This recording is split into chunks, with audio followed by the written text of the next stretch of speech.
We're live. It's happening. Yeah. Oh yeah, I see it. I see it on YouTube. Oh, you Oh, do? please don't watch us. No, I'm not going to. I was just making sure it's gonna Okay. pop up. Okay, because I think that's not very nice of you. Oh God, I got to both playing at once. Oh God. Bye here. Mm, cool. Cool. um all right, let's do session 0 before we get too absorbed in all of this nonsense. To actually do session 0. Yes, we have a VTT. It is pretty much I don't know, superfluous because we're not going to be using the VTT when we play. We're going to be rolling real dice, but it's still useful in terms of like providing a visual and also making characters. So I'm posting a link in the Discord now for that.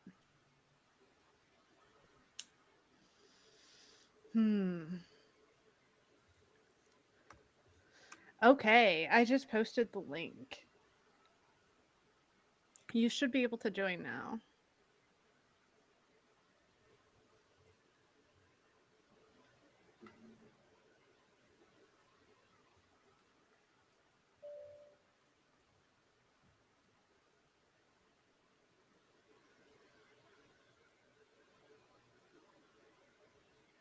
Okay.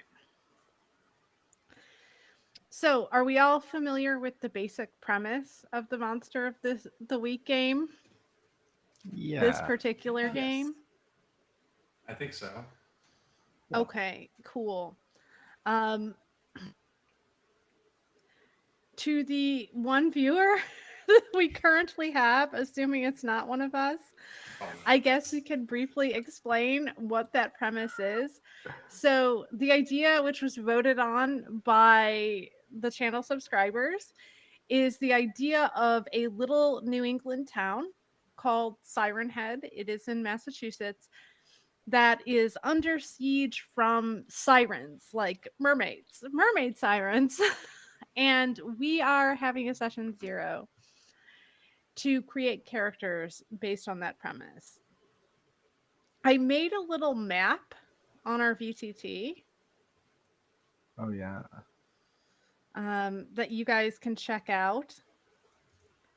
I spent way more time on making this map than I should have. It was not a good use of my resources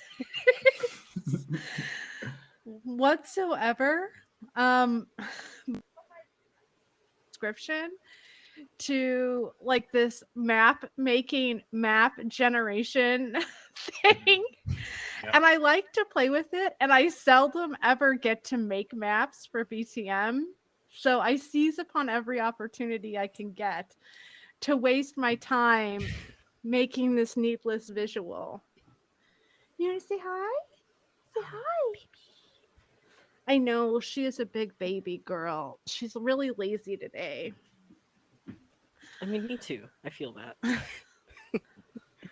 Honestly, same.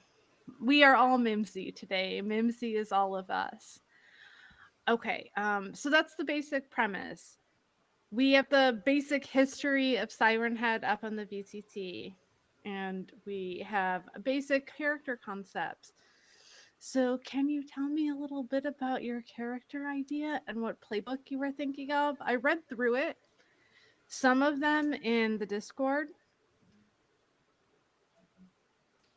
Yeah, I was gonna play a old man fisherman. And I was thinking about doing the wronged playbook because, like, my idea for his backstory is that his family has been in Siren Head since, like, it was, the first, like, it was since first it was founded.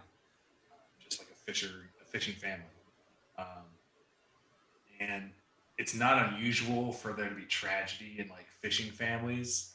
Um, but with his grandfather and his father and his older brother, he knows it wasn't just like an accident at sea. He knows that like something happened, like they were drawn out to sea and just drowned. Um, so he knows about the sirens. He is, I kind of like picture him like he's a like old man, shaggy white hair and beard, um, large athletic build. Because like the locals kind of call him the polar bear because every day he swims at least 100 yards around the buoys, no matter how cold it is. And you know, the town folk think that has something to do with his family drowning, and they're right because like he's just determined that whenever the sirens call him, he's going to be strong enough to swim back to shore when he comes to his senses. Like that's his thinking. So he just the one punch man workout where he like swims every day and does pull ups and stuff to like make sure that he's ready. Um, and he runs his fishing boat with his niece, who is the daughter of his older brother who died in the water. And so yeah, I was thinking the wronged playbook, mostly because it gives you that toughness bonus, and I kind of pictured him being athletic. But if someone else really wanted to do the wronged playbook, I also think the flake would work well for this guy. And oh yeah, his name is Obadiah Bohannon. Yeah, I saw that. Obadiah is an interesting choice for a name. Um, is his nickname Obi? It can be. Yeah, because if it's not, it 100% should be Obi Yeah. because I don't see any way that it would not be, to be Oh yeah. honest. Like his friends can call him Obi for sure. Okay. All right, so we've got the wronged in Obadiah. Family was drowned by the sirens, and he wants a little payback. Fishing boat, niece. Jay, you were going to play his niece, right?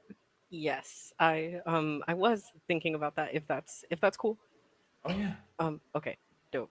Then I sure I can go next. I was thinking about the mundane playbook because like I've never played this before, and I don't want to like bite off way more than I can chew unless I can. Like that would be fun.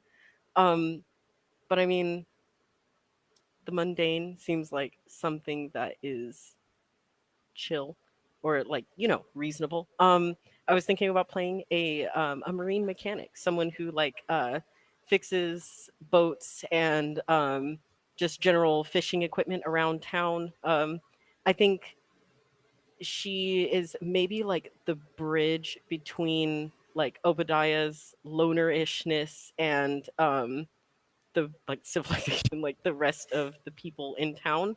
Um yeah, No, that's that works kind because of. like he very much is a loner, but he's Mhm. also like she's like his last family, so he's gonna be Yeah. protective of her. So he's gonna follow her wherever she goes. So like if she goes into town, he will begrudgingly go into town with her, and like sit in the bar with her, even though he doesn't want to be there.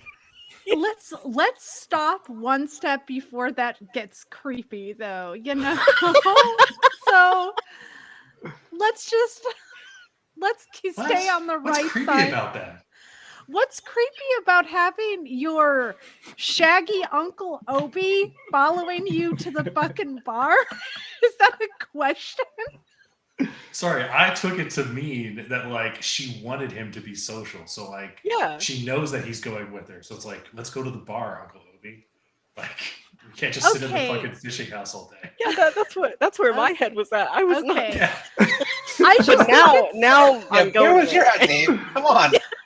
I'm just thinking I don't want my fucking uncles coming to the bar with me and like posting up at the fucking bar. Just sit there I'm meat bugging all out. the dudes that are talking to her. Yeah. Yeah. Or the chicks. Or the chicks, yeah. Yeah, we don't know. We can't assume. No, but like Obi's an old man. He would assume. But no, I take that back actually. Like he's like I said, like he loves his niece very much and very supportive of whatever she like, chooses. So whatever her lifestyle is.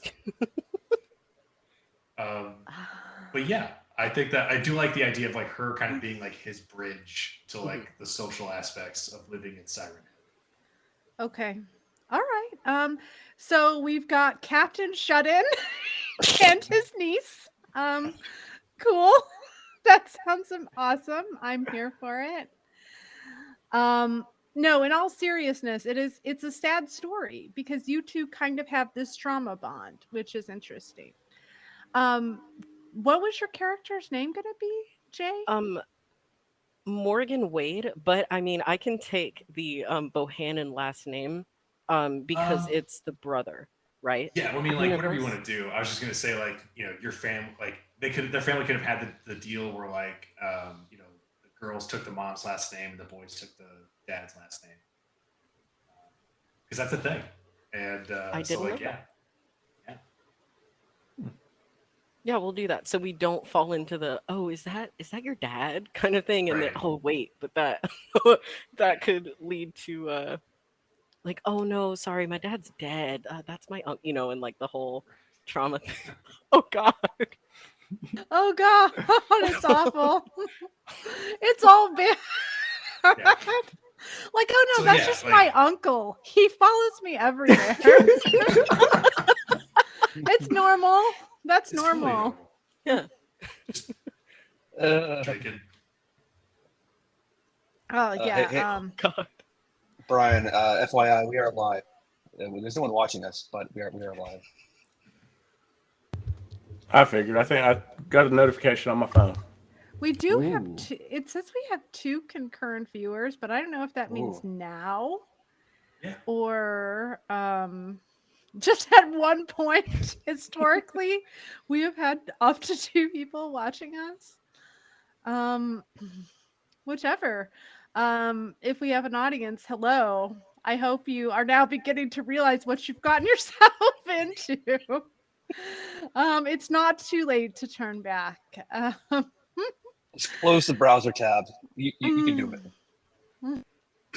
But so yeah, all that to say that, like, the niece does not, like, have to have the same last name as Obadiah. So it just depends on you. If you like Morgan Wade, which sounds like a cool name, want to Right? stick with that name, you can. I do want to Morgan say, Bohannon. I don't know. Bohannon is a nice Irish name, That's true. Warren. Ooh. Yeah. But Mo's name is Morgan, so I have real associations with the name Morgan. Okay.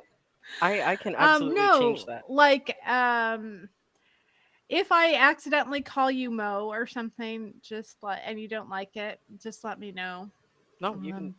I have We got gotten Obi very. and Mo. Oh Yeah. God, that's not good. I don't like the sound of that at all. I think this is like a Um, buddy cop movie, like in the making. Oh God. Oh my God.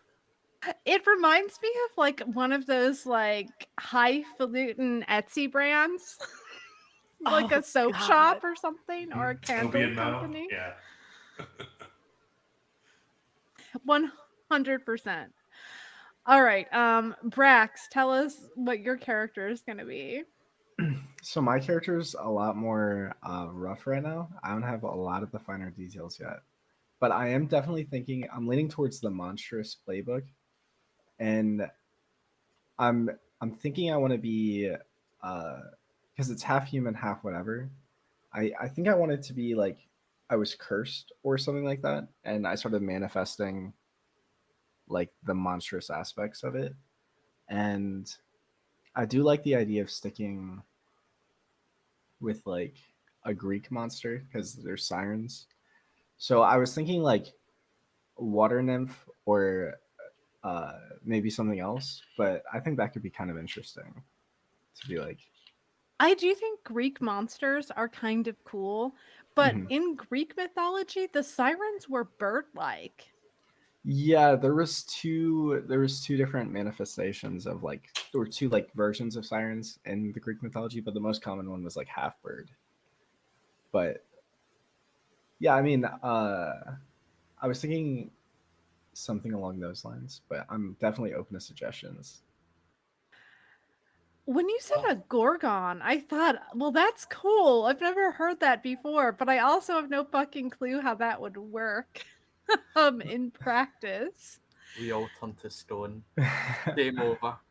Well, you had um, mentioned that, like, you wanted to kind of stick with the theme of the sirens, and so Neve, if these sirens aren't based on Greek sirens, like what what vein of sirens are these that you can pull Hmm. They conform best to like quintessential Western European notions of like mermaids or sirens. So half woman, half fish sort of deal. Hmm. What we would think of when, or what most people would call to mind when you say the word siren, which I think for most people, it's not like the half bird, Yeah. half human hybrid. It's very much like the half lady, half fish situation going on. But that is what I have in mind. They do not, they could be mistaken for human when they Hmm. pop up out of the water at a distance, particularly if it's dark. But I don't conceive of these as being particularly human looking creatures, at least not up close. But yeah, I wasn't building off the Greek concept of a siren, Hmm. at least not in terms of their appearance. They do sing, that's their Yeah. superpower, but Um. Hmm. So let's see if we were gonna try and stick them like take a monster from the same category. Have you guys ever heard of a Selkie? It's like a Yeah. Norse. Yeah, I could be something along those lines. Okay. That's okay, like so we're doing seal things. Okay. Uh, because they like, I think they like shed their like whole seal thing or They whatever. they do. So they use their seal skin to transform. And then if you can control a Selkie by getting a hold of their little skin, Hmm. their little while they're in skin human form, if you situation. like find their skin. Yeah. And there is a Is that right? shapeshifter thing that shapeshifts into an animal. So under monstrous, so I could do that. I kind of it's kind of like a not too commonly known like creature too. So I think that could be kind of cool.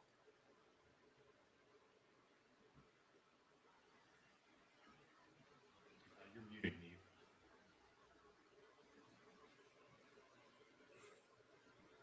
I'm trying to Oh. like show you guys the visuals for what I am envisioning for these sirens, but I'm also trying to talk at the same time and mute myself and all of that good stuff when I'm not talking. So it's creating technical difficulties. Sorry about that. Okay, so you want to be a Selkie, and that means you're a half Selkie. Hmm. Are you like a contemporary creature, or are you envisioning yourself as somebody who is immortal and has been alive for a long time? Probably contemporary. My original thought was I was probably like cursed to becoming one, right? I don't think it was like I could do the natural thing and maybe like the sirens wiped out like the Selkie population here or something, and that's why I have a vendetta against them. But that could work as well. But I'm not thinking like immortal, like really old. I'm thinking of like conventional lifespan, whatever it would be for a Selkie. But yeah.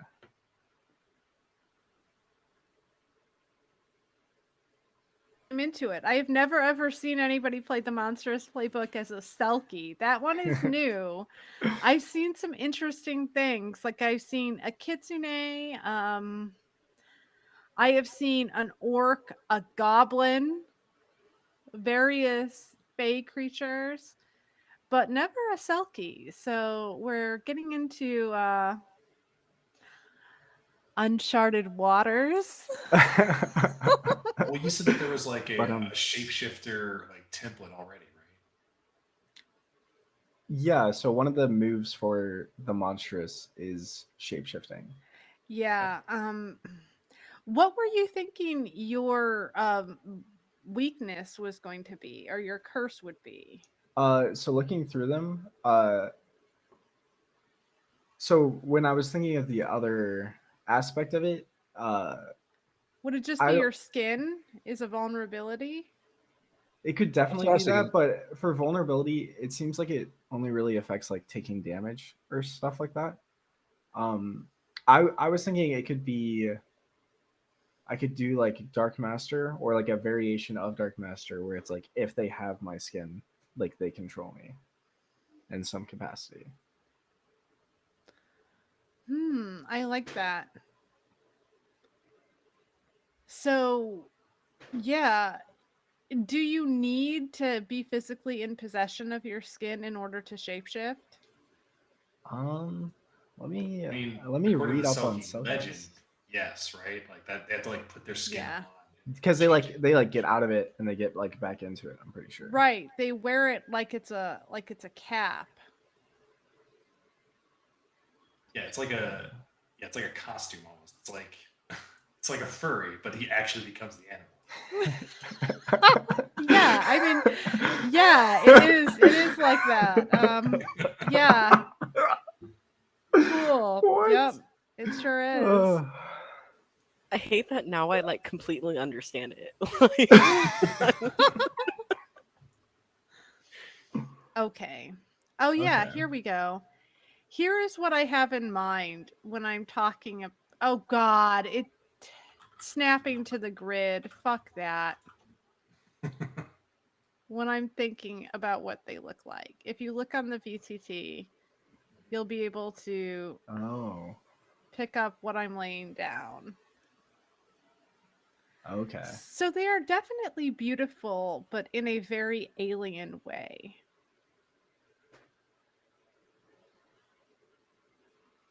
They're not like the sexy lady kind of sirens. Sorry. Wait, I don't see any shell bikinis, so this cannot be more. Any seashell bikinis? Is that what you I don't, said? I don't see any seashell bikinis. So I don't know. They're European sirens. They're going topless.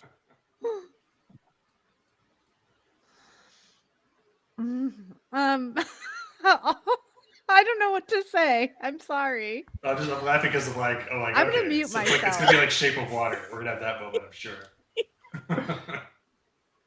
No, it's No? not gonna be No. like Shape of we're Water. not gonna shape for that. I thought this was shape of water. This is a romance, No, right? we're not. We're not doing the Shape of Water 2.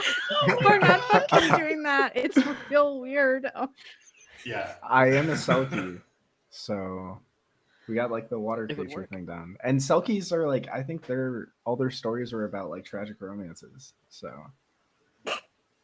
there we go. We got it. no.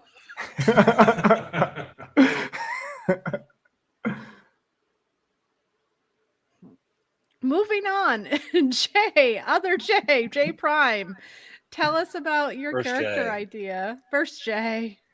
Yes, I'm thinking of a character, kind of off and on his name. I was saying it was Ben Clark or something like that, something simple. But he is um, at least the way I was thinking of it, like someone who owns uh, a boat that takes people out for diving, purposes of diving, so tourists and in the more at least, you would take them out and then snorkeling, whale watching, diving, show them shipwrecks and areas of interest, and we talked about local fish, that sort of thing. Um, so he, I think he's probably in his mid 40s. He's sturdy. First wanted his family, a fisherman, to go to college. He went away, came back to take care of his elderly mother who was sick, and opened up his dive shop. So he's kind of a lifelong diver. So he really enjoyed going into the ocean. I'm thinking of him as being someone who is very in tune with the ocean, has dreams of just going down deeper and deeper and encountering things that he can't explain. In his time diving, he's seen things, he's seen ghosts, shipwrecks, lights he can't explain, he see creatures that he doesn't think are noted in textbook. He's otherwise practical minded, but kind of spiritual when it comes to the sea. And yeah, I was thinking, I don't know what playbooks. I was thinking either mundane or spooky.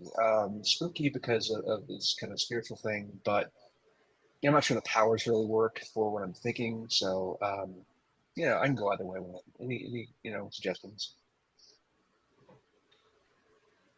Have you looked at the So flake? I kind of wanted to just address the logistical issue. Yeah, We want everybody to be on a boat, but we want everybody to be on the same boat. Like, we don't want there to be two boats where the party is perpetually split on the water. So true. maybe you are best friends with Obi because you I two can have be, been yeah, on the sea for a long time. yeah. And maybe you also help him work his boat. Or he, Well, I imagine when he in the off season, because it's cold a lot of the time in Massachusetts, he would be looking for work, and some of that work maybe helping Opie. We're not really trouble from that. Yeah, I mean, I was just thinking that like maybe because tours wouldn't run every day, and Yeah, fishing is only like is best at certain times of day. So maybe they have a deal where they use the boat for adventure tours and they use it for fishing when mostly for fishing, but then he also basically uses the boat for the tours. Yeah. okay. I am okay with that as an arrangement. Like I said, we just need a plausible reason to bring all of the characters together on one boat. Jaws would be a very different movie if Right. everybody were like on three boats. It would be true. much more difficult to follow. Well, I think we should all have our own boats. It's feel like Mario Kart, where it's just like all our own little tiny boats, just kind of like, Well, like that scene in Jaws when all those fishermen went out, yeah, getting in each other's way and shit. Yeah, that would definitely be an easy time for me to run that game with everybody each in their own individual boat. Sure.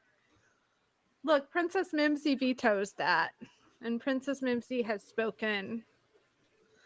She doesn't like it. You're just gonna have to trust me.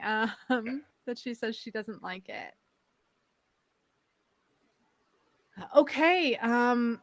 Cal, tell us about your idea. Yeah, I think my character would get along great with J Prime. Uh, the spooky. That's the playbook I was kind of leaning towards. Their name is Rowan McDonald, and they're from Scotland. And when they were a child, 8 years old, they nearly drowned in open water in the ocean on a family holiday. And after that incident, once they were saved, he was never the same. He started having nightmares and visions and about the water and something hunting him down. And over the years, he worked as a lifeguard. He tried so hard to get over this fear of open water, and he eventually did. He got over his fear of open water, and he started sensing as he got over his fear, his psychic abilities got stronger, and he eventually became a lifeguard. But he quit it because he didn't want to stay like that. He wanted to help people with his psychic abilities. So he ended up going to a little bit of locations, taking his family with him until they eventually settled down once he was about 30 in Siren Hill.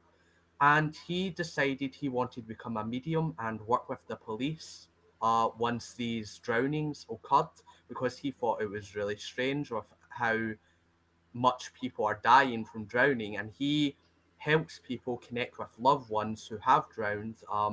He also does water therapy, water painting to help people get over of fear of water. I can't remember what the actual phobia is. I will look it up and write it down next time. But he'll help people with Is it that. hydrophobia?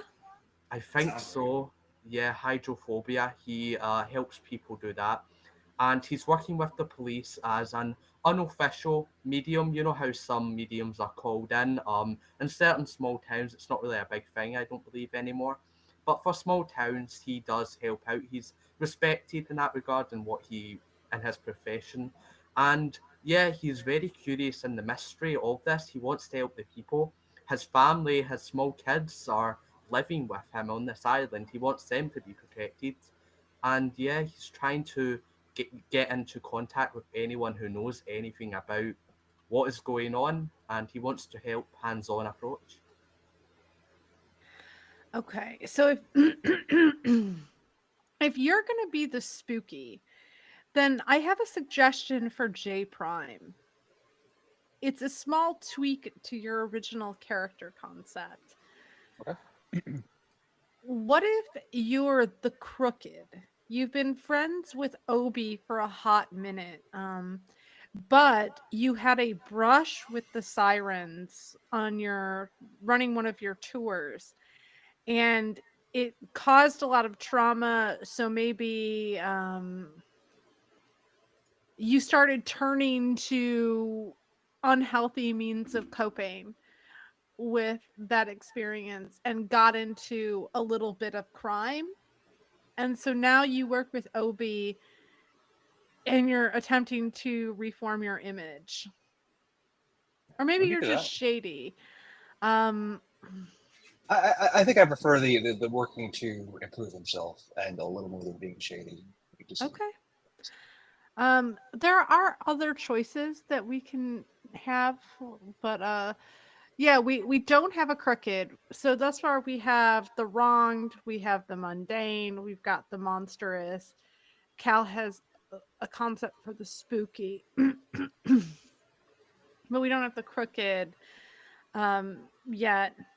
I I also thought kind the flake might work for The Jade's flake character. would Kind work of like, too. he's I seen kind all of this. like the flake. The flake is kind of a favorite of mine. And what was that look about, Warren? No, it was mine too. Actually, like I was between the flake and the wrong for Obadiah, and I went with the wrong because I was like that sort of fits the more athletic image I had for him. But Yeah. I liked the flake. So yeah, I guess that's a natural fit then. We could do the flake for you if you didn't want to be the crooked. yeah, I think Flake would be better than Crooked. Let's do that. Okay. Yeah, I feel like you can do the flake and like keep your because I reading your backstory, it seemed like you put a lot of thought into the whole like I run these adventure tours to kind of explore the mysteries of this place, and so I think Yeah. the flake fits with that. Okay, so we will do the flake. Last but not least, Brian, tell us about your idea. I know you wanted to be a researcher, right? Yeah. Mad scientist Norbert von Crick. Smart and upcoming scientist. He worked for Pfizer in Germany.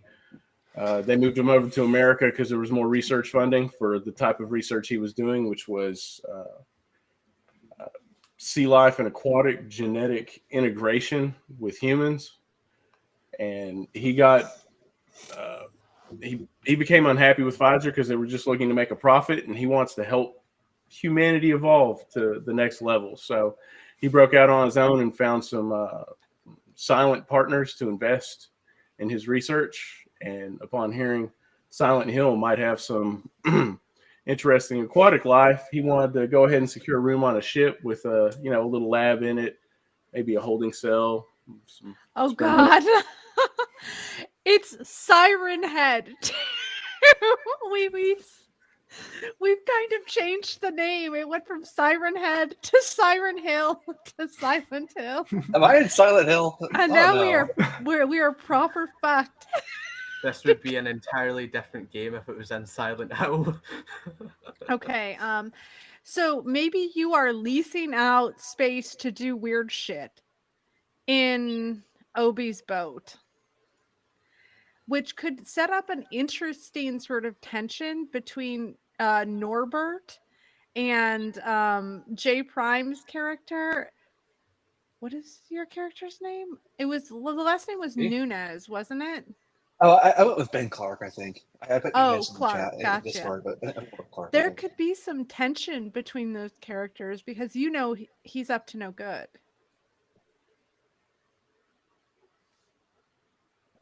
That'll work. Well, ideally, live specimens are great, but dead are fine too. And just samples hair, For whatever, example, anything with genetics.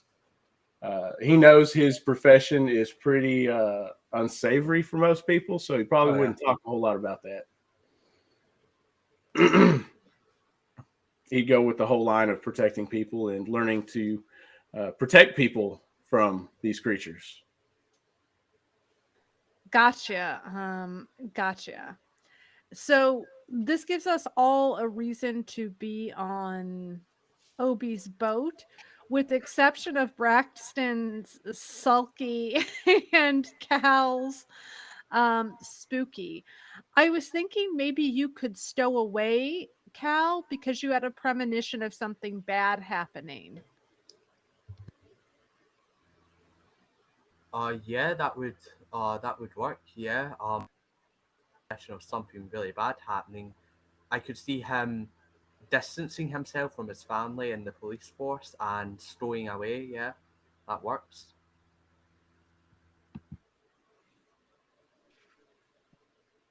Okay. And then Go ahead. Braxton's character. Yeah. So I'm reading the history prompts actually for the monstrous, and I actually like one of these. One of these in particular is they saved you from another hunter who was prepared to kill you. Ask them what happened. Maybe I was saved by this old fisherman by polar bear from either the sirens or something else. I think he's got a lot of connections. So how about if we say that Jay's character saved you? J Prime or On J? board? J Prime saved Okay. you. Um Okay. Yeah. I'm cool with that. That yeah, makes we want sense. everybody to kind of have a Yeah. connection with each other. And so we could say J Prime's character was the one who saved you, and now you're kind of helping him out on Obi's boat in exchange for him having saved you from another hunter. And that also makes sense because he's flaky. He probably definitely believes there's like societies that hunt selkies down. I oh don't think yeah. it would take a whole bunch to try to convince him, his character, that you're a real monster or anything like that. I definitely think that works. So everybody do take a look at the history prompts, because let's figure out how we might be connected or if we want to enrich our history. We have good historical connections between Obadiah and Morgan, since they're niece and uncle. We have good connections between Obi and Ben, and between unnamed Selkie dude. His name's gonna be Lucas. Lucas Collins. Lucas. Okay. All right. Anything to do with your Saturday morning Toreador brother, Luke? Oh, maybe it was just secretly in the back of my brain the entire time, but for some reason I that was the first name that came to mind. I like it. It's a good name. But Cal, your character is an outsider, right? Like MacDonald is an outsider. He's just come here relatively recently from Scotland. Yeah, he would recent in Siren Hill. I was reading at the history prompts, and I found one that I really like, that could be interesting. That I've known one of the characters for some time, but since my powers manifest, so maybe as a child, Rowan knew someone else when they were on a holiday together, because they did leave Scotland, so it could be anywhere. And they met them as a child, and they, became friends. And that was the first person he like read the mind of, and that was the realization of the extent of his powers. And he distanced himself emotionally, not just from that person, but from everyone in their childhood, and that led to the problems that the character experienced until now that they are more stronger and ready for what is happening to them and what's going to come after that vision Okay. experienced. Maybe you read the mind of Norbert and realized Norbert has fucked up intentions towards supernatural creatures. Well, that links to one of my histories where The person who helped rehabilitate you to good. Ask them why they did not kill you. Why didn't you kill a Norbert? He was a child. Yeah, child just It's kills no them all. excuse. How many games have you been in with Dagmar? She's technically a child. True.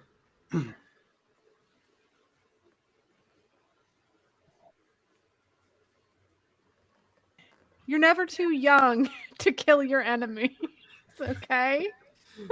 Yeah, Age is just a number when it comes to eliminating your foes. Maybe to give a suggestion, maybe whenever you read and saw like his unsavory intentions or whatever, maybe you also saw more that he could be fixed or whatever. You saw, yeah, the possibility of redemption in Norbert. yeah, Although Norbert has a proper villain name. He really does. I can fix him, okay? I can redeem him.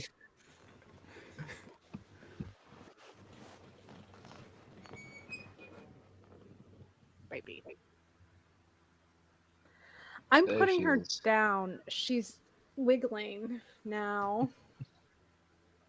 She needs a wiggle break. Okay. All right. So I feel like we've got a pretty good history set up for the characters. It feels very serendipitous that Rowan would end up in the same town as Norbert, even though they, knew each other elsewhere in the world. Do we want to say that one of you actually followed the other, seeking out this town specifically for the purpose of attempting to reconnect? So it's not like, oh, wild coincidence. What a small world. I could see that as part of trying to temper my studies. I could almost like Touchstone and Vampire. Yeah. Well, Yeah, I was also thinking maybe he's weird and you're like, "Oh, I know who I want to study. That weird kid." Hmm. who works as a medium for the police, so that's also a benefit of it. Okay. Okay, I think we've done a good job of sorting out like how we know each other and things like that. Do we have any questions about like the town itself that we want to answer? I don't know if you put this, but how old is this town? Is it like old, or I think it was officially incorporated in 1802, okay? but before that there were inhabitants, but it didn't officially become a place with a name and a space on the map until 1802.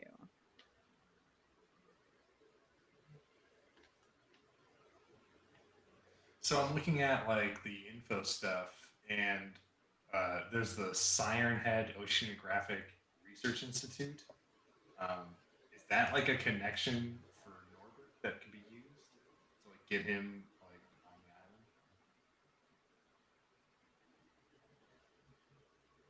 the A connection. I missed the last half of that, Warren. island? So the story, right? Siren Head Oceanographic Research Institute. Is that like a thing? Could that be Norbert's connection to Siren Head? Like, um, in terms of like looking for opportunities, right, to like do his own research, are those his competitors? Like, does he not like does he not like Sorry, or is he like annoyed that he has to compete with them? I do think we should probably answer that question, but if we say Norbert came here because of Sorry, then we have to answer the question of did Rowan follow Norbert then? Right. Okay. Or maybe I think we should just say Norbert came here to study Rowan and maybe then became interested in whatever Sorry has going on. That sound good? Okay. I don't know Cool. why. I just feel like my character wouldn't like story at all. It feels Because like they're I shady wouldn't. as fuck. Yeah, and they're doing like I think my character kind of feels like a bit of like a "this is my water" kind of type of thing. So I like the idea that your family was exterminated by the sirens. I'm glad you like my family being That came out wrong. It's not as sadistic as it sounds, Brax. Calm down. That did sound a little savage. Like, yeah, I'm so happy your whole family was killed. That sounds cool. Okay, are there any other like questions about the town that we want to resolve? Because I kind of wanted to give you like a quick and dirty like rundown of like, I don't know, tips for playing this game because we're kind of new, but I also want to make sure I'm leaving space for you guys to answer any questions. And then I do want to have like a conversation about like lines and veils and just more informally like what the boundaries are for a game like this. But yeah, ask any questions you may have. Uh, my only question is, what is the police station slash force like on this small town? I'm assuming it's very small, but since my character will try and work with them, um, I just want to know if there's any details I could get from that about like their response to these drownings and how they are treating the cases, stuff like Well, that. we're actually gonna, given like the flavor of the crew, I think we're actually going to begin with you guys discovering the SS Jubilation and the wreckage. So technically, there hasn't been a response because the drownings have been sporadic. And people drown in the ocean. There's nothing for the police to investigate. You put lifeguards on the beach. Swimmers swim out. They swim out too far. They get tired and then they drown. From the standpoint of the Siren Head Police Department, there's not really a whole lot for the police to do here. There's no like malfeasance, there's no crime being committed. Yeah, I Yeah, picture it. I mean, like, I might be wrong, but like, I picture it like either Jaws or that movie Grabbers, where like the police department is like two people. Is it that? yeah, Is it that small a exactly. town? Okay. Yeah, exactly. Probably like the whole police force consists of like 5 officers and maybe like 1 detective because it is a little town. Um Not a very big place whatsoever, not a lot of crime to speak of, and then the drownings just appear to be just that, drowning. They're unfortunate, but they're not criminal. There's nothing to really look at. The townspeople have like a really different take on it, though. They really think that, the waters around here aren't safe, though a lot of people don't accept the conventional stories, like the old myth about sirens in the water, as an Yeah. Well, explanation like, for why. so like I'm picturing it just to nail down the police thing because I know that's kind of like important for Cal's backstory or Rowan's backstory. Is that like if it's a really small town, I I don't know that they would even have a detective. It'd be like the police just act as their own detectives, and then they'd be locals too. So like they wouldn't put any of like what they believe in the reports, but like the police probably believe just like the locals do that like the waters are not safe. But also like their town will collapse without tourism, so it's kind of like they need people to go swimming, but they also know that people shouldn't go swimming. I don't know. What do you think? I mean, I agree. I think at least probably probabilistically, some of the police think that there's some weird shit happening in the water. But I don't think, like, in general, there's a pervasive belief that there's something supernatural going on. Just that these waters are really fucking dangerous and Yeah. people should probably not be in them. I don't think they let their kids swim in the water. Right.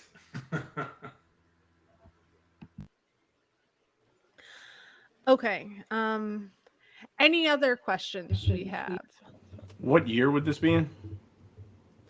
Like 2020, contemporary, same technology that we have in this world.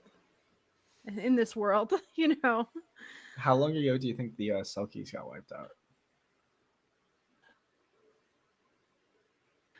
I don't know. Mostly because this was Yeah, just yeah, put yeah. before me today.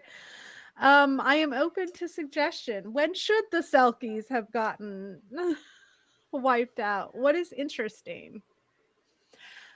I feel like maybe your family only knows about the last true Selkie Yeah, from oral history of your family. Maybe it was like your great grandfather was the last one who was like the true Selkie, like the OG Selkie. that makes sense. So probably like what, like you said my great grandfather, so probably like what, like 80, 90 years ago? Yeah, that sounds right.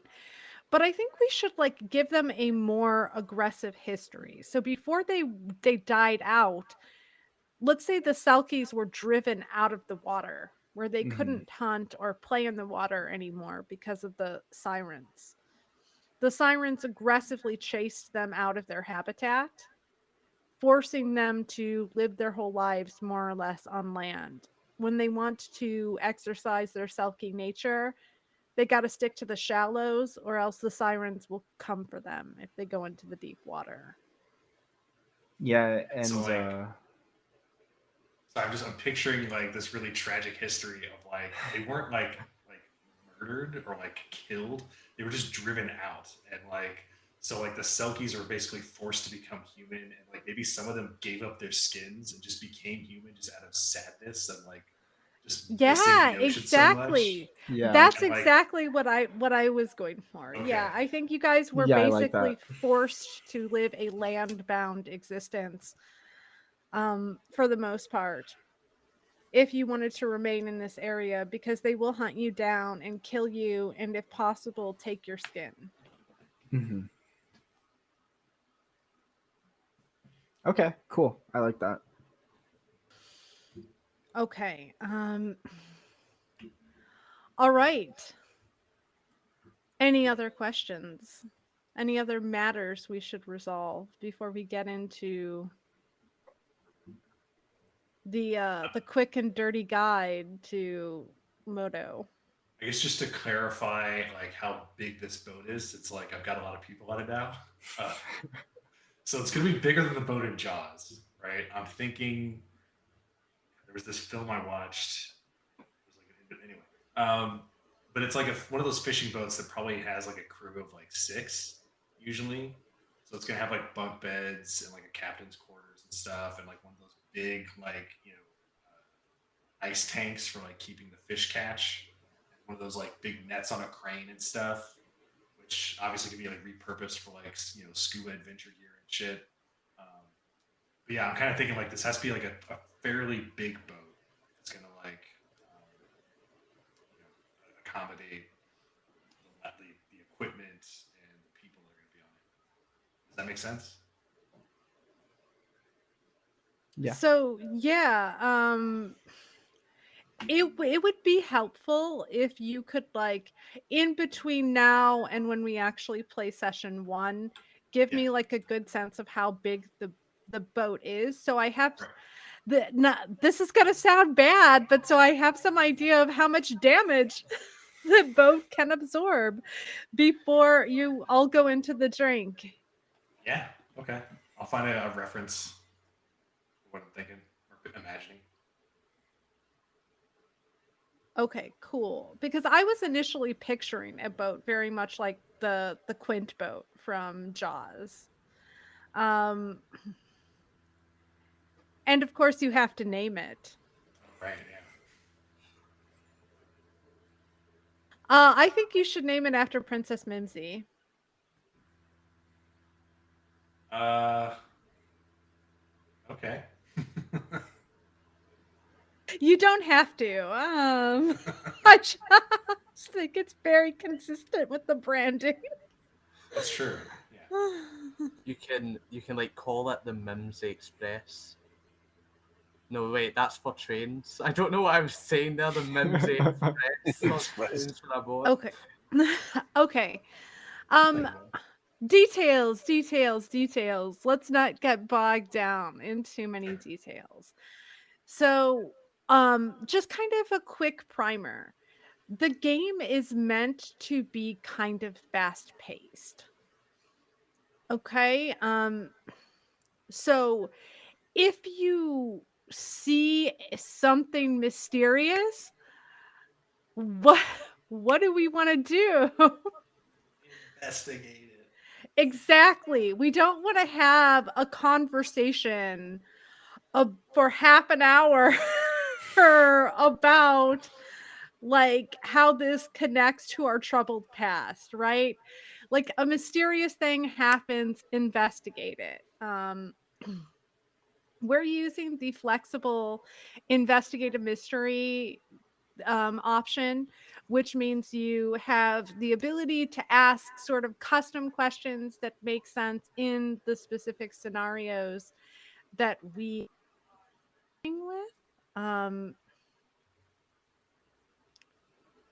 So feel free to take full advantage of that. However, if one of the standard investigative mystery questions makes sense, also feel free to use that. But oftentimes you will find the investigative mystery questions make no sense contextually when we're presented with something mysterious. Um, so just bear that in mind. Dumb question. Is that on our sheets or is that in the PDF? Oh, yes. Shall I share my screen? Ooh, please. Okay, cool. I am going to share my screen. Um, how many people are watching us? Our two concurrent viewers? um, cool. Hello, concurrent viewers at this juncture. I'm sharing my screen Hi. with you. Um, don't judge the number of browser tabs that I have open. I try to maintain a non-judgmental space in my life. So, um, don't judge me is what I'm saying. Okay. Thank you. I thank you in advance. I appreciate you being understanding. Okay. I am going to share my screen. And for a moment, I think we shall be infinite when I share it. Uh, oh, and of course, Steam is going to act up like literally right now. Yeah, why wouldn't it? Okay, cool. Hi, all the infinite friends. How are Oh, bye. you? Okay, so here we have the screen. I don't know why I'm telling you that, like you can't fucking tell. Wow. You're in the Just a VTT with screen. me. I know it's very cool. um, You don't have uh, roll 20 on dark mode? I don't. I don't either. I don't like dark mode very much. I have trouble reading it in dark mode. Yeah, the roles can be really hard to read in some of the sheets. Hmm. So I will quickly walk you through the sheet and the hunter's moves reference, all of that good stuff. So when you look at the sheet, one thing you're going to keep coming back to again and again is this little drop down menu called Hunter Moves Reference that lists out all of the moves that you can take as your character. Here's Act Under Pressure. It not only describes like what it is that happens, but it also gives you the option to roll it just by clicking the dice icon. And it will automatically select the correct stat and roll it for you in the chat. The investigative mystery questions that I'm referring to are here. It drops down and explains like what happens on a 10 or higher, or on a 7 to 9, or like on a miss. But here are the sort of standard questions. If you great, thanks. That's great. I love that.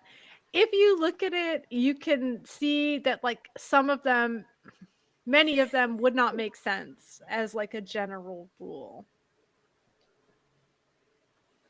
So for that reason, we use the flexible alternative here, which allows you to ask like general questions or specific questions, as opposed to forcing you to cram your question into one of these very specific kinds of questions that may not necessarily fit the situation at hand. And it does the same thing for all of the moves. Okay. It gives you a drop down description of what they are, as well as an option to roll the dice while you are in the sheet. You can roll each stat by clicking on the little dice and then submitting it. But some moves also have the dice icon under them, and you can just go ahead and click that, and it will roll. Is that helpful? Yes. Okay. And just to make sure, we're rolling real dice, right? So this system uses D6s? Yeah. Okay. I don't know why I just fucking explained all the dice on the sheet. That was a waste of all of my oxygen. I'm so used to walking people through the sheet when we're doing a session 0 that it's almost like a reflex at this juncture. It's gotten really, really familiar to me to just be like, oh yeah, and here's your dice, and you just click them, and then it rolls it in the chat box. Like we're gonna actually be on there.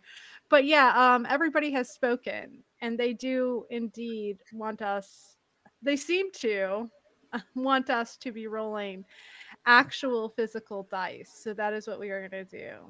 The sad thing is I don't have two six-sided dice, so I've been rolling one six-sided dice and one 12-sided dice. Why can't you just? Halved.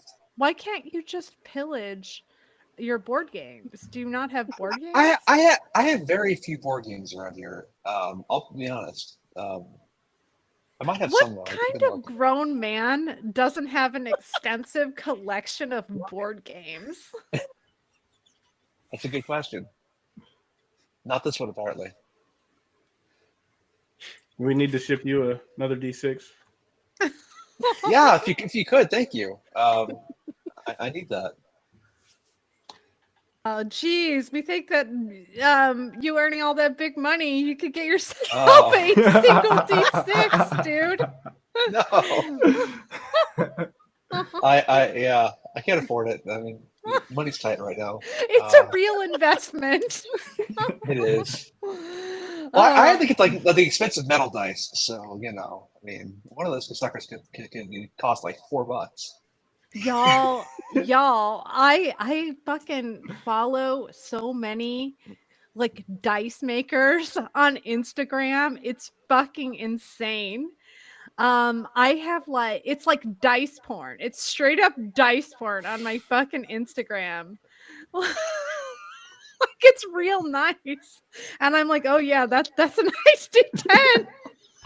I don't want it. Oh yeah. Oh, jail center with sparkles. Oh yeah. Roll for me.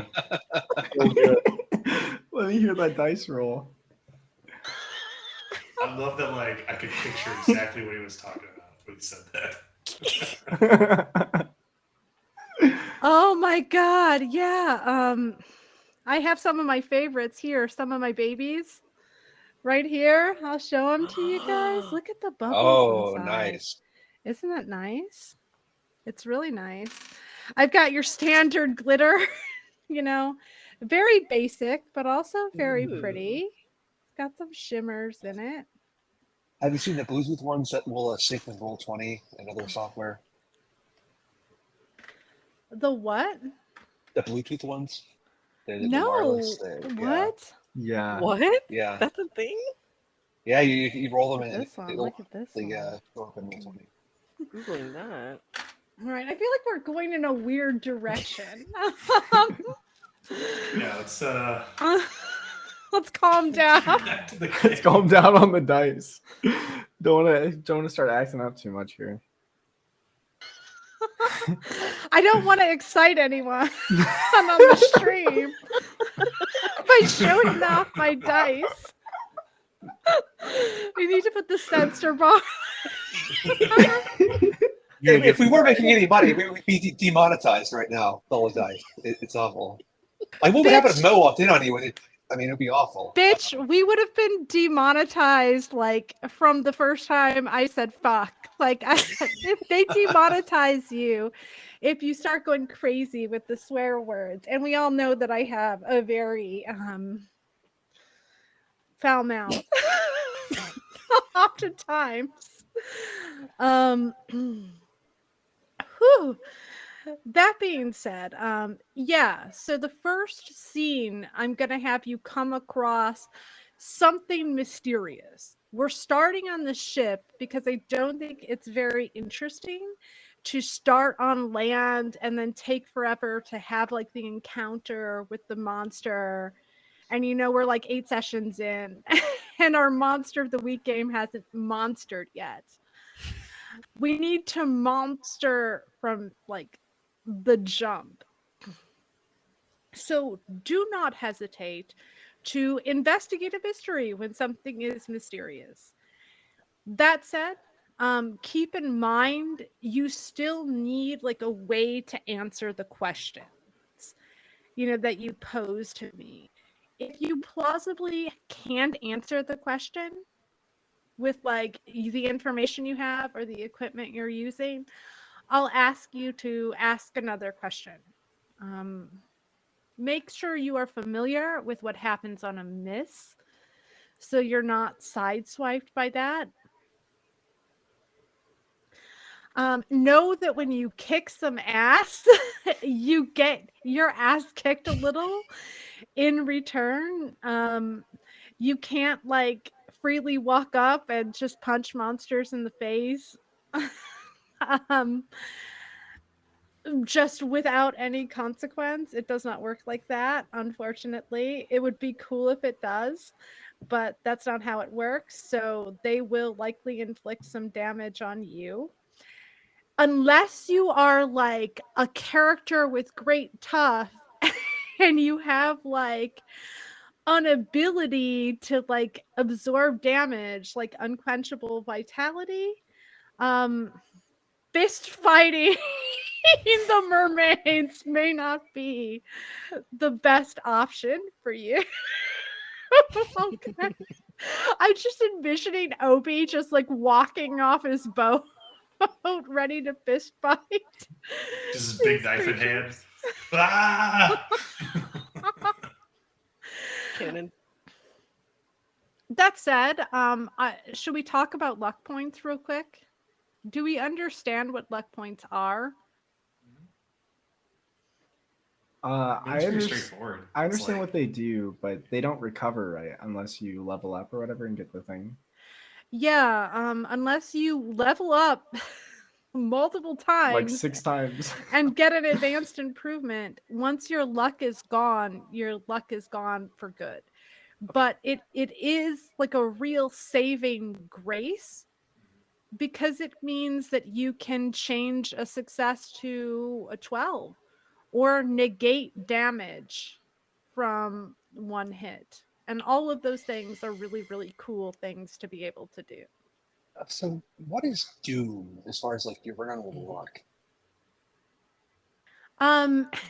It essentially means that calamity is going to find you. So examples of things that might happen to you if you are doomed is you might be on a live stream and your fucking phone goes off. There we go. Things would be like your weapon breaks when you're in the middle of a pitched battle. You get into a car accident and are injured. You put your foot wrong and cause the wall you're standing on to collapse. Once you hit doomed, you probably have about 2 sessions before that character is a dead character. God. Because it means that bad luck is coming for you. Karma is, you've used up your allotment of good fortune, and now real bad things are going to start happening to you. And so does luck come back like between mysteries? Or No. okay. Oh fuck. So use it Okay. very sparingly. Okay. I mean, yeah, because it's basically a get out of jail for free card, right? Right. That's true. You take no damage, even if you're fighting like a dinosaur. I don't know. You automatically succeed at something exceptionally to an exceptional degree by getting a 12. So yeah, it is meant to be used sparingly. So use your luck wisely. Um what else did I want to talk about? Um I talked about kick some ass. I talked about investigate a mystery. I talked about read a bad situation. So I want to talk I want to say some, or I did not talk about read a bad situation because I would like to say something about read a bad situation and distinguish it from investigate a mystery. Read a bad situation is in a lot of ways a more specific sort of thing, a more specific sort of move. You investigate a mystery when you don't know what the hell is going on. But you, generally speaking, read a bad situation once you're already in, like, in it, in combat or prepared for combat. Once you've already sort of like embarked on an aggressive course of action.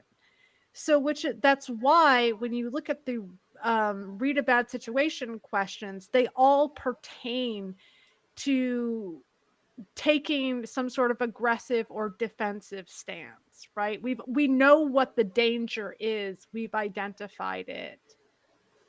Now we're trying to formulate a plan to deal with it. And all of these questions potentially give you a buff if you act on the answers.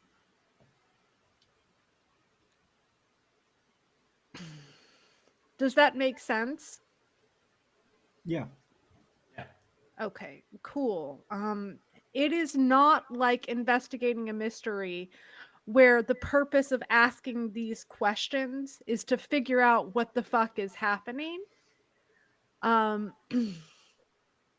If you read a bad situation, your goal, what you're trying to get out of that, is you're trying to get actionable pieces of information that you can then use to get the +1 forward, which adds to your roll. If I'm Okay? understanding it correctly, it's not like you have to like read a bad situation like multiple times in a scene. It's like you read a bad situation, you get these things called holds, and they're like tokens for questions. And so like as we're going through it, it's like, oh shit, I should probably find out what the biggest threat is now and spend a hold. Yeah, so each hold you get when you read a bad situation or when you investigate a mystery, you can exchange for like a question. So in the read a bad situation scenario, if you hold 3, it means you can ask me 3 questions and I have to answer you.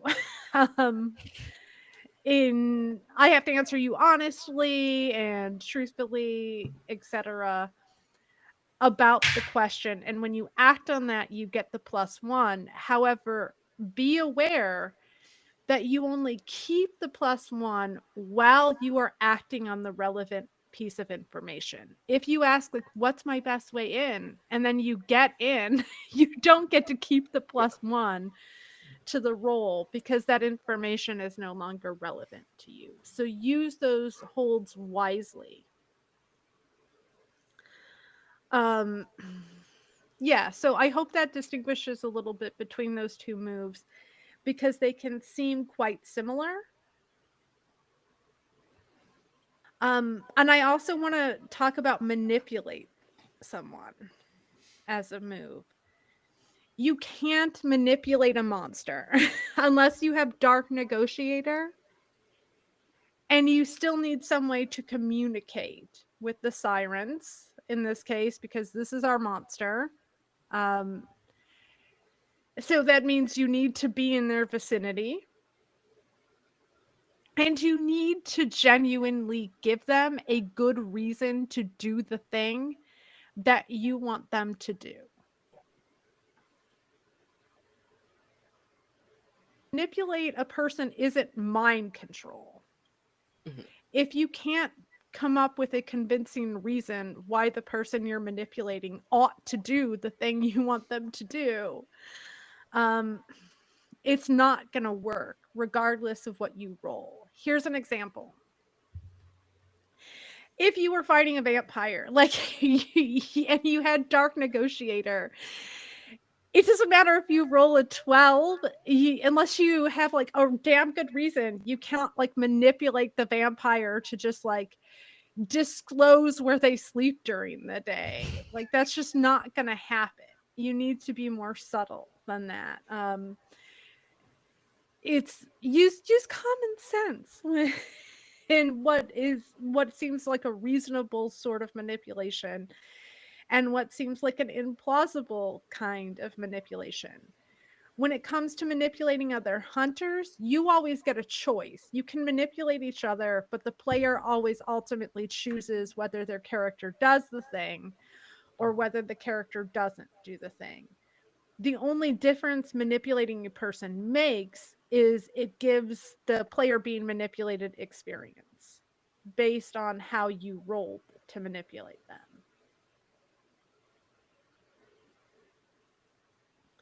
Okay, cool.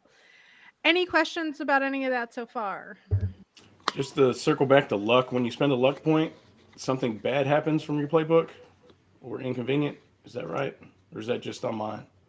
Um, Sometimes it depends on what the specifics of your playbook are. So, for example, if Brax's Selkie were to spend a luck point, then Brax's curse would get worse. So if your curse for the monstrous was to feed, then you would experience that urge to feed more frequently, and you would have to act under pressure more frequently. If you're the spooky, like Cal, and you spend your luck points, then your dark side comes more to the fore. So it's really a case by case basis based on the specifics of your playbook, and it should tell you what the consequences are for expending a luck point for the playbook that you are using.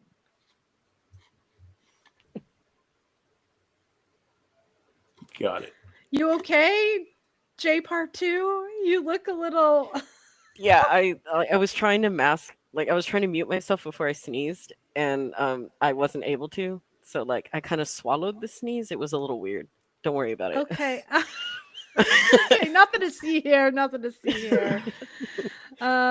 Just keep moving. Keep moving. Okay. Cool. Was that real? Or was that... It was. Yeah, I don't know. I was just understanding I you. couldn't tell because I just sneezed too. Like Yeah. not so long ago, I had to. That's crazy. Okay, well, I have some conspiracy theories now. Okay. Um the final thing I want to talk about is use magic. So when you look at use magic on your sheet, it gives you some examples of what kind of magical effects you might be able to like produce with your roll. These are examples and they're not exhaustive. I will just point to do one thing that is beyond human limitations as sort of the general guideline for a use magic roll, but it deliberately falls on like a continuum. some Monster of the Week games are like everybody's a superhero. Oh, and you can like fucking fly. And the degree to which use magic lets you defy conventional human limitations is really governed more by the tone of the story than by specific limitations built into the mechanics of the game. I want a more realistic kind of story as opposed to something that would feel more at home in like a superhero story. So when you're thinking of use magic, throwing a fireball is not something that I have in mind. It would be tonally at odds with what's going on. Also, you guys aren't fucking sorcerers. You guys don't know sigils or incantations or hand gestures. You don't carry around any ritual implements or anything like that to do magic. Also, if you're a mundane or if you're the wronged or if you're, the flake, you might believe weird shit exists, and you might have seen instances where in the past you have done kind of cool things, but your first response to a situation is unlikely to be like, fireball, bitch, lightning bolt. Your first response is probably going to be pretty the same response that most like ordinary people would have. It's not going to be too far off base. I want to reserve use magic for exceptional circumstances, and then I want the effects of that magic to be tethered to a realistic kind of story. There's bits of fantasy added in since this is a story about sirens, which are, mythological creatures. But I want the characters themselves to sort of be. Uh-oh, it says your computer stopped recording, Warren. I see that. Yeah. Uh-oh. Oh no, technical difficulties. Yeah. I guess I'll leave and come back. Okay. It's fine. Even the best slip up sometimes, and we're the best. That's what Warren said. So Oh, yes, yes. Our skills are legendary. immaculate.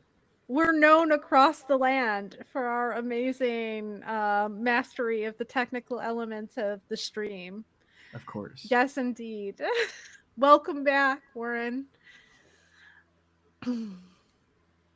So, yeah, that being said, fast-paced game. Magical effects, probably not going to be your first go-to unless you're, I don't know, a Selkie. Or maybe a spooky who knows that there's something supernatural about them. You're probably going to go someplace else before you go to doing something supernatural if you're otherwise ordinary person. And this is the first time you've ever really interacted with monsters. Yeah, so so it's not like, oh, we're in combat, we see the sirens, let's go full Poseidon and control the ocean to crush them. Exactly. Exactly. So, though one thing beyond human limitations is fairly broad, this isn't D&D, it's Massachusetts. So, keep that in mind as we are playing. Also, I'm envisioning like if Supernatural and Jaws had a baby, which is what I said in chat. That's kind of what I'm picturing. So I'm really envisioning this being a horror story. Not super scary. Like, let's be real. Nobody's having fucking nightmares about this game, but it's definitely meant to fall within that genre of, you know, entertainment. I have to say this because oftentimes, and I don't know why this is, but often Monster of the Week games tend to veer towards the absurd. And I don't know why. I know that like a lot of Monster of the Week games are patterned more like on Scooby Doo than on the more conventional horror stories. But I feel like sometimes it's like D&D light, and if that's your thing and that's what you're into, cool, go off. But I really do want to stay to make an attempt to stay in the horror genre. That doesn't mean we can't have levity, because I honestly don't think we can make it through a session without something happening that makes all of us giggle. I wonder if that's just more about us though than about like anything that's actually happening.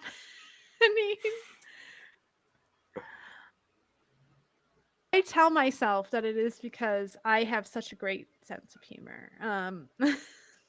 That it can't be otherwise, except that we all have ourselves a giggle. So there will be moments of levity. Don't feel compelled, like it's got to be super serious. But also, like, I rather not steer in the direction of like comedy as a genre. So let's keep it on this side of the horror comedy divide and into the horror side. All right. That's kind of my spiel. I wanted to quickly talk about like comfort levels. We've all played together before, so this isn't going to be a big conversation. I don't know how many people will ultimately be watching us. So I don't want to give the impression to anybody who may see this session zero, like lines and veils are not important and they're just something that you yada yada over. But in this particular context, everybody has played together, they've played with me, and so we have a pretty good sense of what our boundaries are. But I do think, in the interest of full disclosure, what I'm envisioning, like I said in the chat, how I'm conceiving of the sirens is that their song kind of produces euphoria in the people who hear it. And the song also produces euphoria when you're doing what the song commands you to do. In my write up for the game, my storyteller notes, ooh, my keeper notes, sorry. forgot what game I'm doing right now. In my keeper notes, I describe it very much like an opiate. So like feelings of warmth, feelings of safety, absence of pain. And I want to make sure that that's something that we're comfortable with, and also that we're going to handle that in a respectful way so that real people who really do deal with that are not like being further stigmatized by Sure. being the butt of the joke. So, how do we feel about that? I feel fine about it. I guess the clarifying question is like it's gonna feel like that euphoric opiate feeling, but is it gonna have like the physiological after effect of like being addictive in terms of like your body misses that feeling, Mm. or is it just because it's supernatural? It's like once it's gone, it's gone. I don't think it has, so I don't have it as a physiologically addictive substance, but psychologically yes. Because when you are hearing the siren sing, it conjures up your fondest, warmest memories. The times you felt safest, the sensory experience that accompanied those memories, and it's like you're wrapped in a bubble of bliss when you are hearing their song. So physiologically, there's no substance that you're imbibing. But I think that absence of pain and those good feelings are tempting to some residents of Siren Head in a way that um, others who don't need that escape feel less tempted by. So that's kind of what my thought is. I actually think that because some of these characters have a history of trauma, the siren song will be really tempting to your character. Hmm. It would also be cool if, because I'm going to point it back at you, like when the siren starts singing, I'm going to ask you, like, what memory would it conjure up? Don't give me a life story, but if Sure. you could give me, like, a description of what that memory might be and what that might be like for your character, I think that would be really cool. Okay. Okay, so as long as we're all comfortable with that language, and we all feel like we're gonna be like mature about it, then yeah.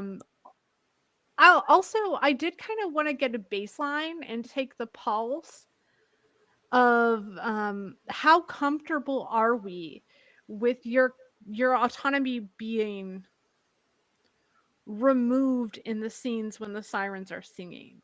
So the way it'll work mechanically is I will give you an act under pressure roll to resist the siren's song, and if you fail that roll, then you act on the siren. You do what the siren wants you to do.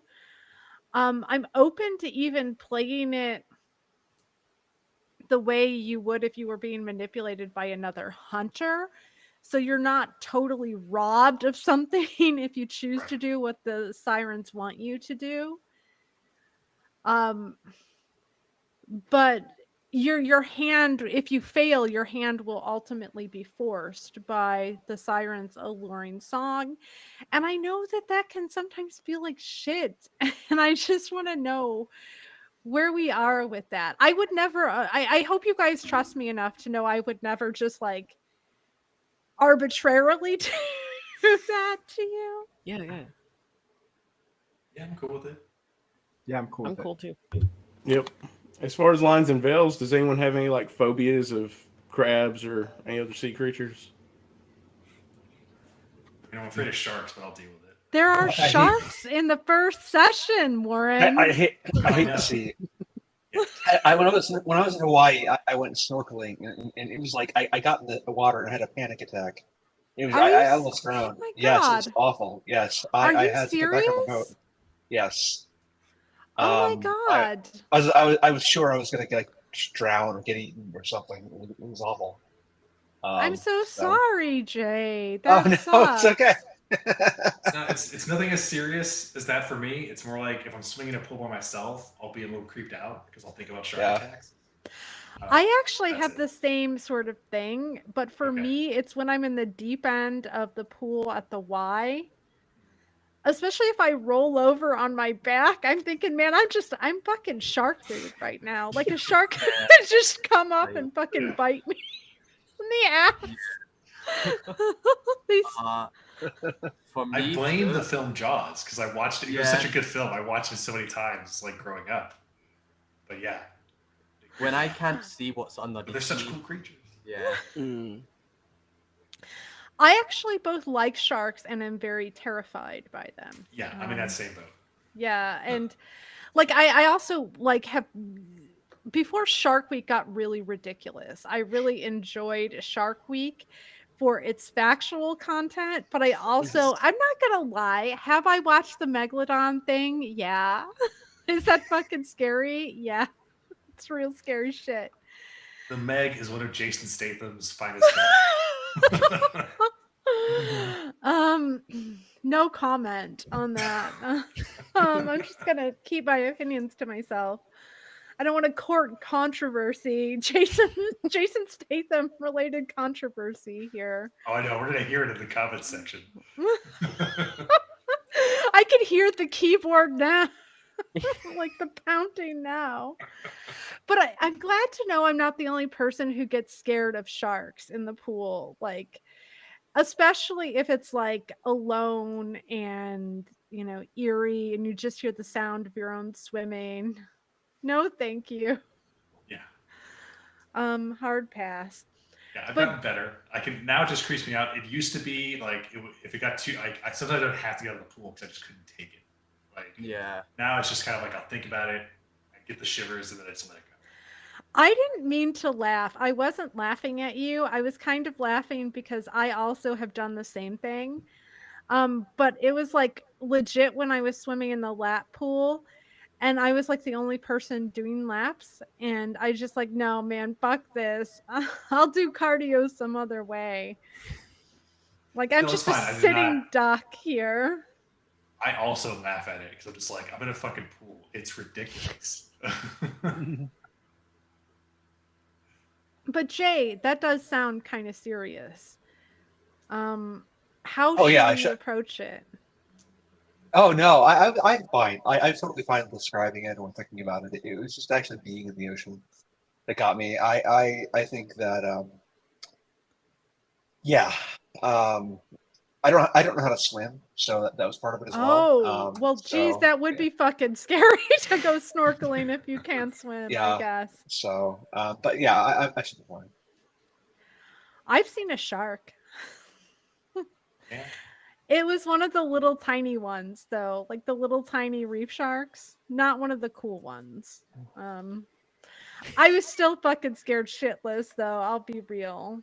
I Oh was yeah, Oh really yeah, like I afraid. went when I was in college in California. Like I went surfing with one of my friends, and we saw a shark out there. And again, it was a little teeny one, right? But like I was so freaked out. I was like, nope, nope. I just went to shore. And he was like, "Where are you going? It's so little." I was like, "Mm Uh, mm." I have never had an opportunity to go surfing in like the open ocean before, like the actual ocean, but you can surf in the Great Lakes. And I have done it before. In fact, I rather enjoy surfing. It is a lot of fun. And it's great. It's a great core workout. Yeah. Um So monster of the week. yeah. I think the other thing that we agreed on was like, nope, we're not doing the Shape of Water. Like that's the other line that we're not doing. Yeah, no shape of Yes. water. No Shape of Water shit. Also, my normal lines and veils are still in place, right? Like no bigotry. I don't think that's going to be an issue here. Um right? It's Yeah, not going to of be an course. issue. Yeah. Okay, cool. I didn't like the silence. I thought it was like a yeah, of thought it was course. a yeah. Yeah. It's like, don't tell me how to play my old man. No sexual assault. Uh-huh. Right? Yeah, like we're not going to do Yeah. that. We're not going down that direction. Any sexual contact will be veiled. I don't know what you're going to be having sexual contact with.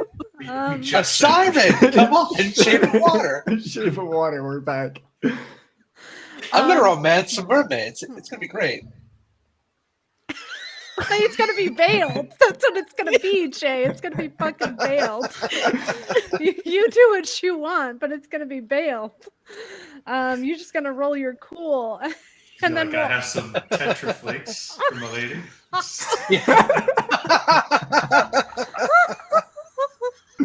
chumming the water. Why? Oh God. Okay, and then no torture. Well, torture of any kind, including torture of animals, will be veiled. Mhm. And any violence against children, should it ever come up, which it's not like planned that it will, but that will also be veiled. Child vampires, I guess, don't count as children They're not people. in our They're scheme of already dead. things. She was like but- really old though, so So yeah, those are the lines and veils. Is there anything that we want to add specifically pertaining to this topic, or anything else Because if there's nothing we want to add, then that's kind of everything that I wanted to say. Okay. And it's like right on time. All right. Okay, so I am going to end the stream now. Everybody say goodbye to the people who have joined us for session Adios. 0. Bye. Bye. See you later. Auf Wiedersehen. Okay, our stream is